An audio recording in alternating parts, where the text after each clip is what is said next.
wọ́n bá máa kí ọmọ Ẹ̀gbá wọ́n á ní Ẹ̀gbá ọmọ Lisabi. Lisabi yẹn story ẹ̀ la fẹ́ sọ yìí.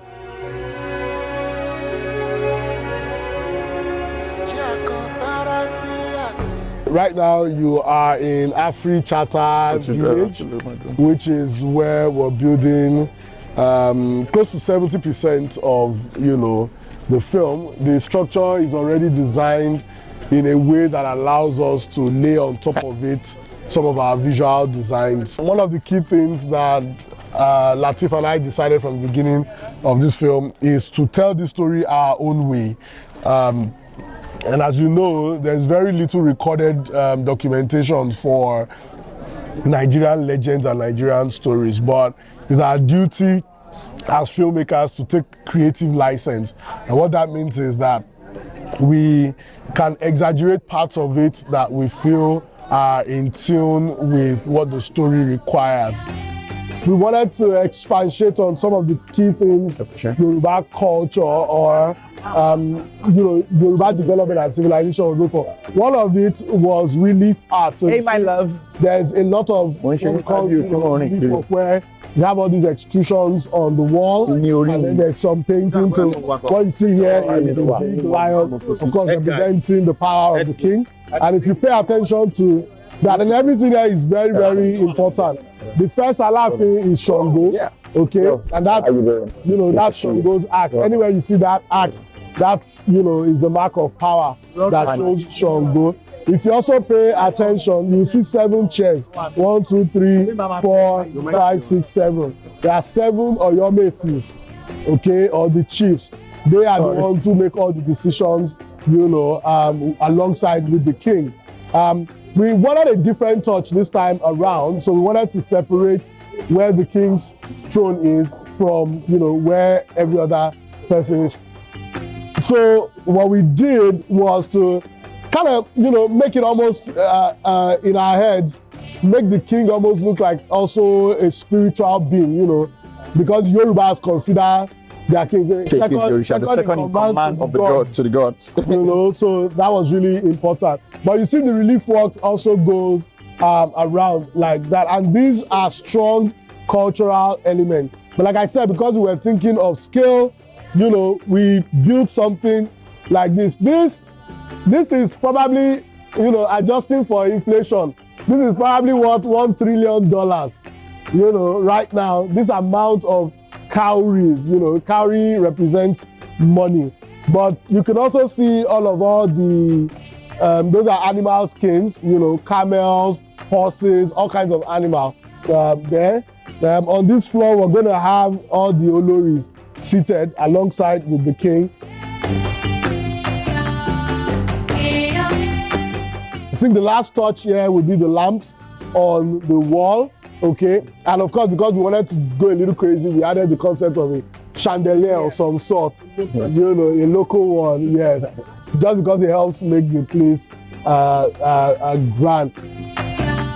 We've always seen movies, and then we've seen movies where they portray Oyo Empire just like Oyo Empire. We haven't seen a movie that they portray Oyo Empire like how massive Oyo is in those days, because Oyo is actually ruling all over the Yoruba land in those days. So we can imagine the power that they carry as at then, and that's why we had to make this palace the way it is now, and then make it really big, and then show how powerful the Oyo king is in those days, and that's why you're seeing all of this.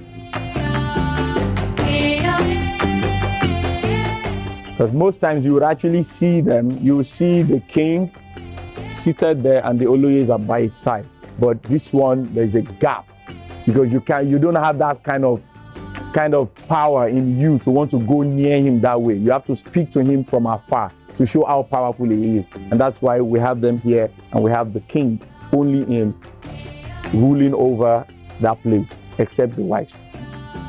So the feeling is that we can't keep using the word Oyo Empire if all we're showing is a hut, or a backyard.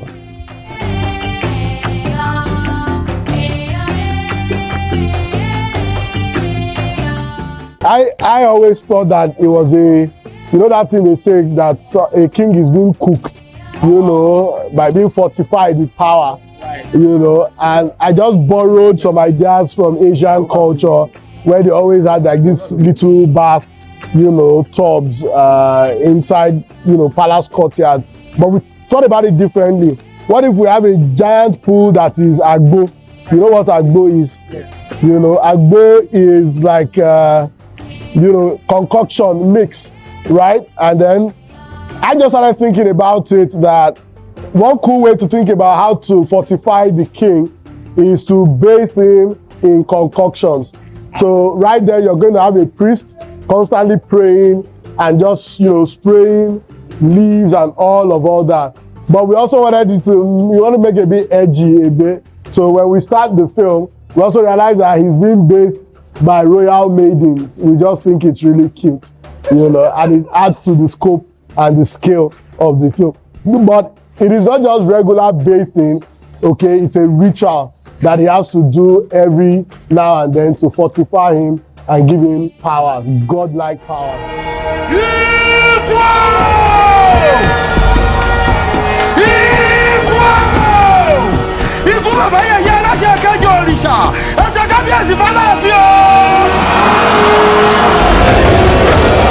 If you look here now, there is a pathway. Are you ready to follow me? There's a pathway. You see that? So nobody takes this path, you know, except the king and whoever he allows. This pathway, you know, takes him to his private chamber or bedroom. But there's a play area out here, which is what we're filming this morning. And this play area is important because we want to create a scene where he gets guns from the Portuguese. He gets guns from the Portuguese, and then they try out, you know, the gun.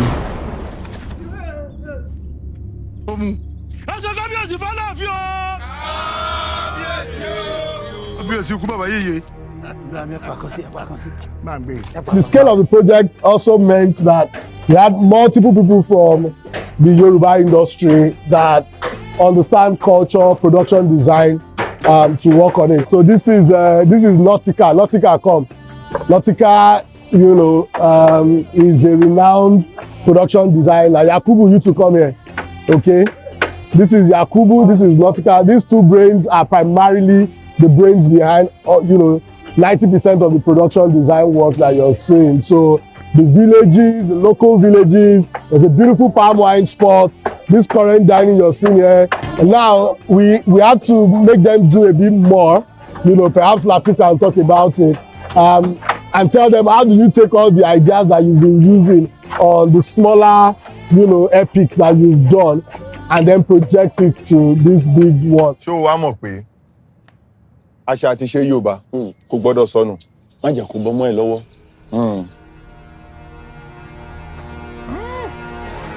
Ògidì ẹmúlẹ́mú yìí náà.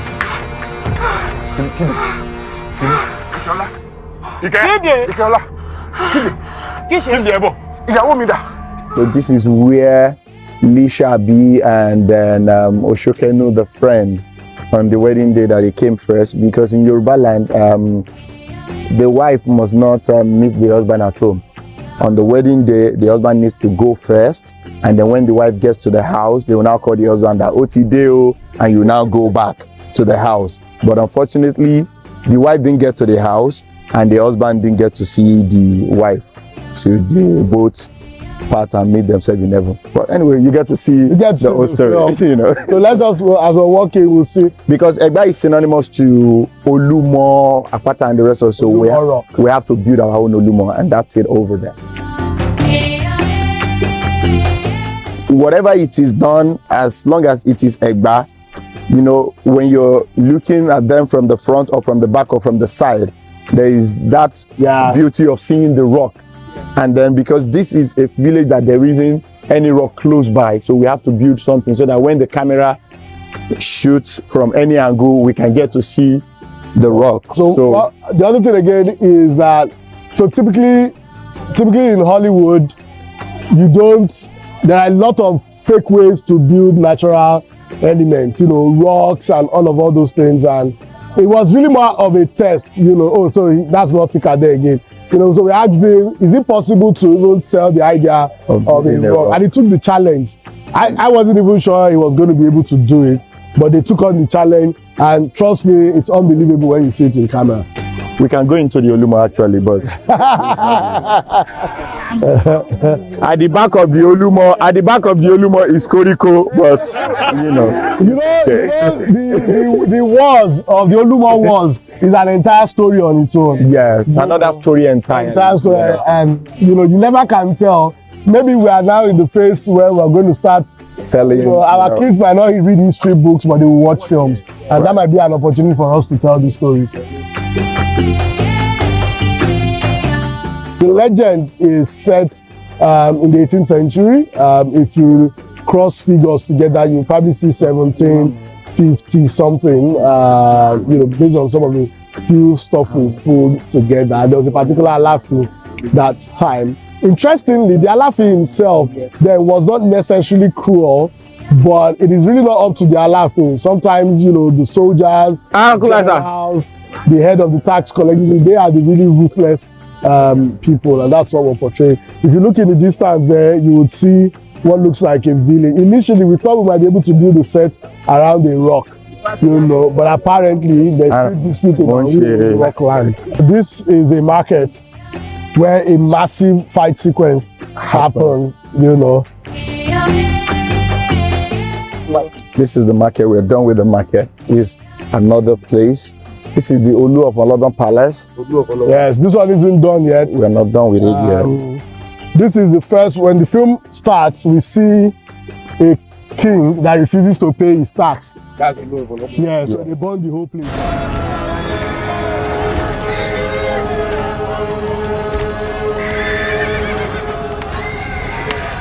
Lateef can help me verify, but I know the crew count is close to 200. Yes, 200 people. We're probably going to have close to 3,000 extras. If there's anything to go by, one of the things that really helped Jago was that we took some bold, decisions to do a lot of visual effects. We built Ogundiji's house entirely computer generated, and people didn't know that until we talked about it in the film.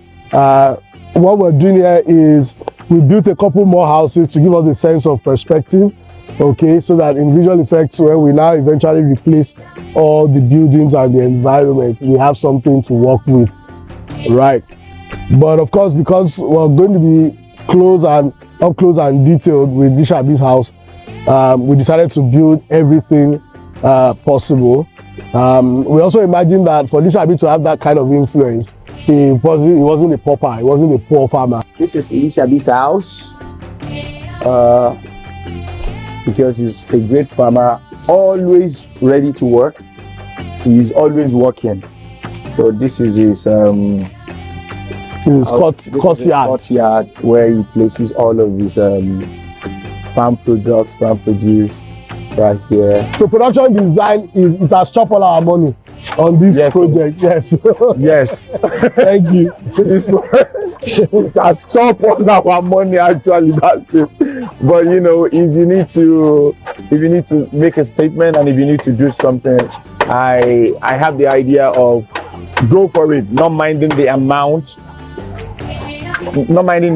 of money that you're going to put into it, as long as it is going to bring out what you want, and then we can have a clear picture of what we're trying to portray. And that's why we don't mind going that length to spend whatever it is that we need to spend on production design. I would say 30 to 40% of the budget. The budget is on production design. And that's because we want to create something that has never been seen before, and then we need to make it look real and look good, and that's why we're spending so much money. It can set a template for future people that are going to be doing epic movie, because this is our own story and we're trying to project it to the outside world. So if we do not do it well, they will come and do it for us, and that doesn't make no sense to us. So we have to pump money into it and get it done the right way. Èèyàn kan sọ̀rọ̀ sáláàfin lójú rẹ̀, ó sì mọ irú ìyà tó yẹ kó o fi jẹ.